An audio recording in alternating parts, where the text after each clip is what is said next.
ChatGPT Plus is free for college students through May. Here's the thing. You've got a lot to do between now and then. Studying for finals, writing papers, trying to keep your life on track, and ChatGPT can help with all of it. It can quiz you for your econ exam, make a study guide from your French notes, plan out your meals and study breaks. It can get really specific on how you like to learn. It can even help you come up with ways to stop procrastinating. So from now until summer break, take advantage of all the ways ChatGPT can make your life easier. Restrictions apply.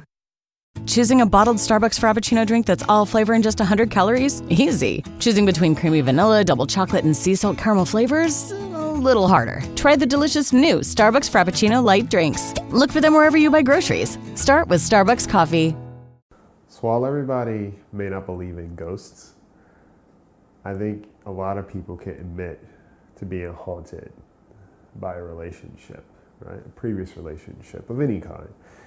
And also, we fail to recognize how the residue of that energy is still showing up in our lives presently. Let's talk about it.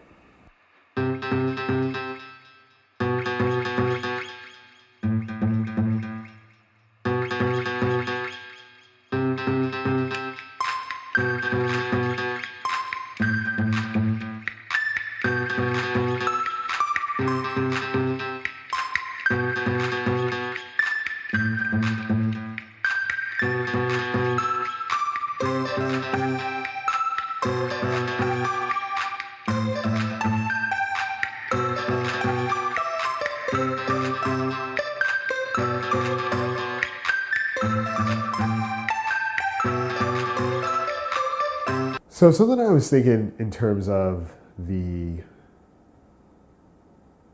residual haunt that is an old relationship, right? I think a lot of times we do talk about energy, right? We talk about energy so much and how much it is needed, and you know the concept of what energy is. It can't be created nor destroyed. It's just transferred from one place to the next.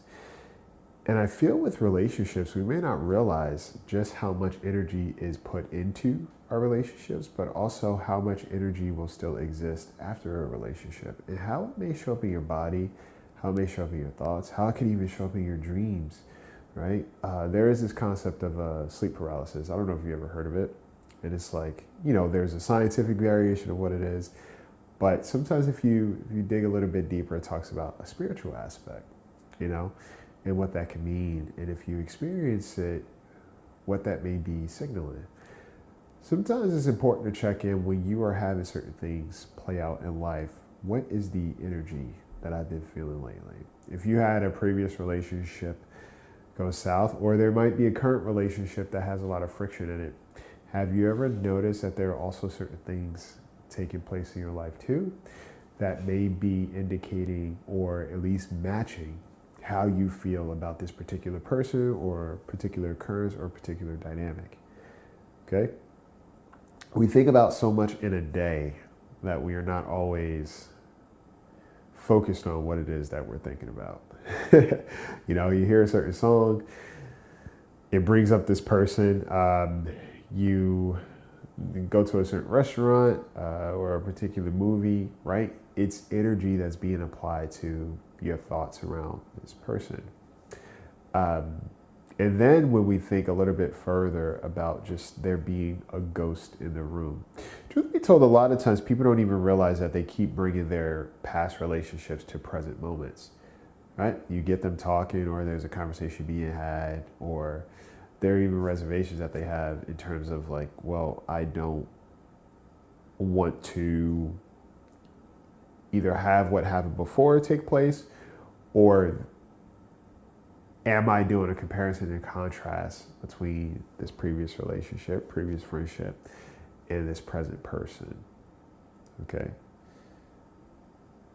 And when you start actually taking a look at what your energy is and what it's emitting, you'd also recognize what your energy is actually admitting, right? I am still struggling with this process, and or I am still finding ways to hold on to this person.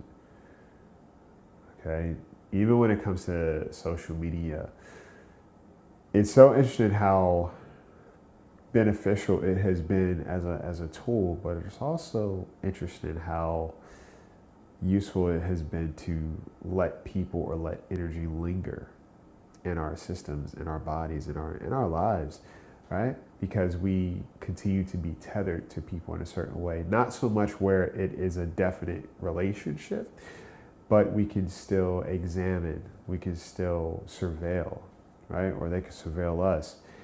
And we fail to realize that that is still energy being invested. That is still a different tethering that's taking place versus recognizing, hey, what is the significance of me continuing to keep tabs on this person, right?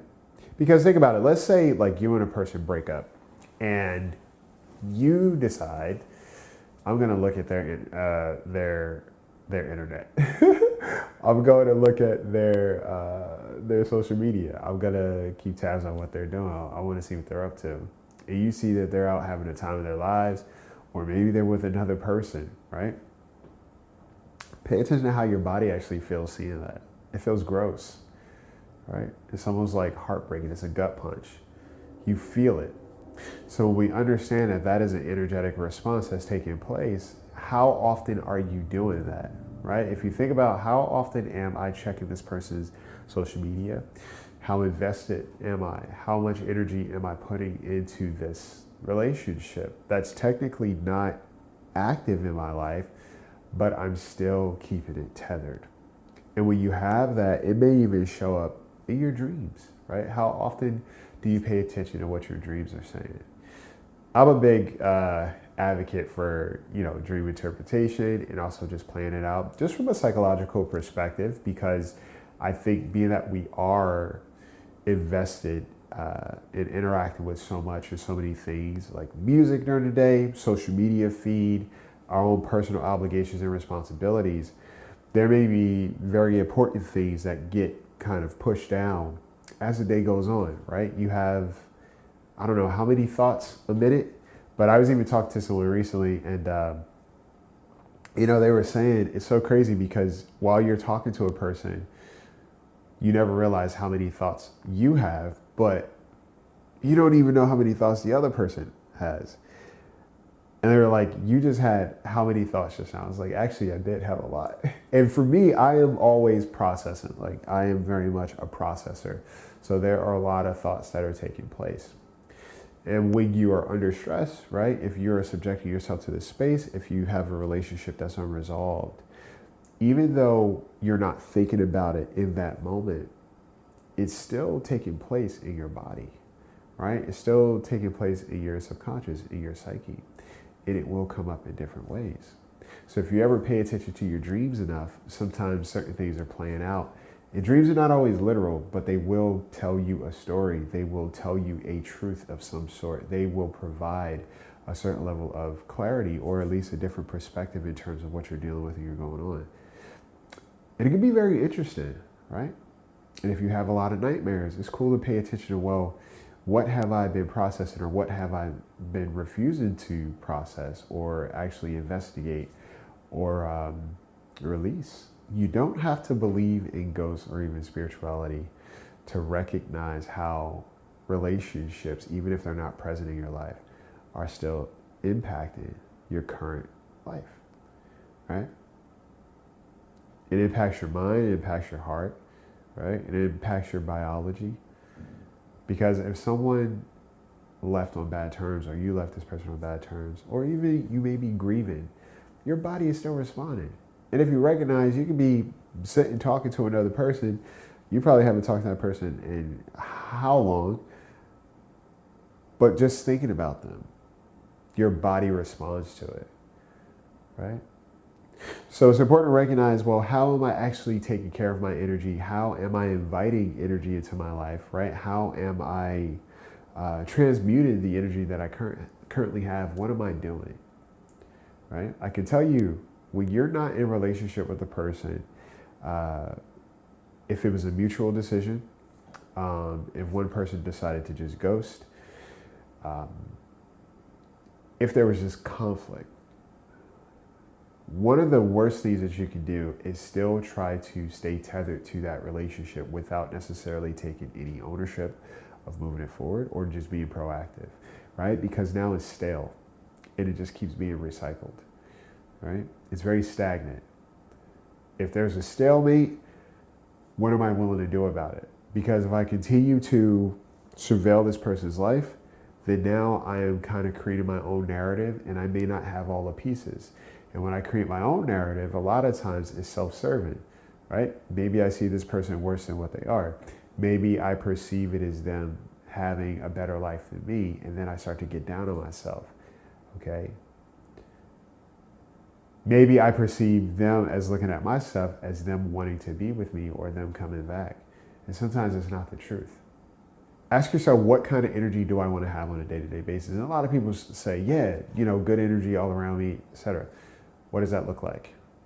And sometimes a person may think that if I avoid this person or I'm protecting my peace without conversation, without clarity, without communication that's necessary, then you're kind of blocking everything that you say you desire, right?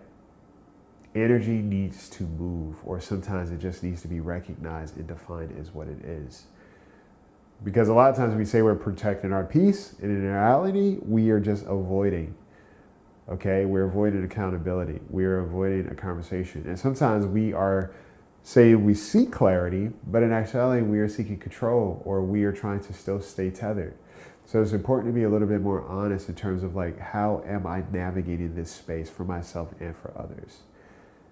And pay attention to your subconscious mind too. Pay attention to how you are when no one's watching. I think I saw somewhere where it was saying that we are typically the most sensitive, or the realest conversations even will happen late at night, right? In the wee morning. So like 12 midnight, between 1 and 3 or something like that. And if you pay attention to that, pay attention to how your body feels. Pay attention to what your feelings are, okay? More often than not, you're a little bit more vulnerable, you're a little bit more sensitive. And your guard is let down a little bit more. And that's usually a perfect time to just explore and tap in and see, hey, what is my energy? What has been going on for me lately? Okay, what have I actually been doing about it? All right. How have I been distracting myself? Because if you've been trying to avoid certain things, it'll still creep up. Again, even in your dreams, it shows up. All right. And sometimes when we do certain things and we're moving a certain way, we're also giving people access to our energy that shouldn't have permission. Okay? Ask yourself, do I want my ex-partner, do I want my ex-friend to be actually watching me? Do I really want that attention from somebody who was not intentional with me? Because if you do, you'll get that, but it'll also start to feel weird. A person doesn't always need to be in our face and in our proximity, or us and theirs, to be affected, right? And when you can understand that, you might take a little bit more onus around, well, how am I taking care of my energy, right? What am I consuming? What am I being consumed by? How is this freeing me up? And also think about it too. If you are staying tethered emotionally and energetically to other people, it doesn't really leave room for new connections. You'll probably find familiar connections, right? You'll find connections that often replicate what it is that you have already experienced, and it keeps being a repetitive pattern. The reason why is because energy has not been cleaned up. When we take the time to genuinely think about what is actually going on in my body, what am I suppressing? What am I avoiding? What am I not acknowledging? What am I not taking full responsibility on? It will show. That's why I always say, it's like, no matter what I talk about, right? Whenever I talk about boundaries, whenever I talk about being intentional, whenever I talk about, just showing up, everyone has their take, right? Everyone has their perspective. Everyone has their own experience, which is great because people are coming from different sides of it. And sometimes people are not the most honest, right? Not necessarily being honest with the public, but also being honest with themselves. But I always say, the truth in how we function, the truth in how we show up, will also show up in every relationship that we exist in. Wherever you go is where you are. Okay, and then is no denying that. So we can be in denial about how we're functioning or what we're doing, but our relationships will tell us the truth. And also kind of tell others the truth if they're perceptive enough. Okay? Sometimes there is still a ghost in the room. And it's because you are trying to get in contact. Right? You are keeping that ghost alive. You're keeping that spirit alive. Do you want that? And if a person does matter, it's okay to recognize, hey, yeah, this relationship matters to me. However, everything that I'm probably thinking about right now is not useful because none of it has happened. Right? I might be rethinking how things could have went. I might be creating scenarios in my head to self-soothe or make me feel better. But is that useful? Is that a constructive use of your energy and time? What is it creating for you? Because if it's falsified information and that's what you're running on, it's not helpful. Because you're going to continue to try to make things work and make things make sense where they don't. All right, so really think about that. You know, sometimes there is a ghost in the room, all right? And your energy will show it. Your experiences will show it. Your dreams will tell you in some way, shape, or form. And your body responds too, all right? The body keeps the score. I always say that. And get in the habit of trying to clean out your energy a little bit more. What am I participating in? If I'm doom scrolling to escape, if I'm keeping tabs on this person who probably shouldn't be in my life, if I'm trying to keep connected to people who I recognize may not feel the best for me, or I'm not doing my due diligence when it comes to other people, what is that creating for me? All right, really think about that. Because sometimes the residual haunt that you're experiencing is you not making peace with what's necessary. Take care of yourselves. Take care of each other. Take inventory and take flight.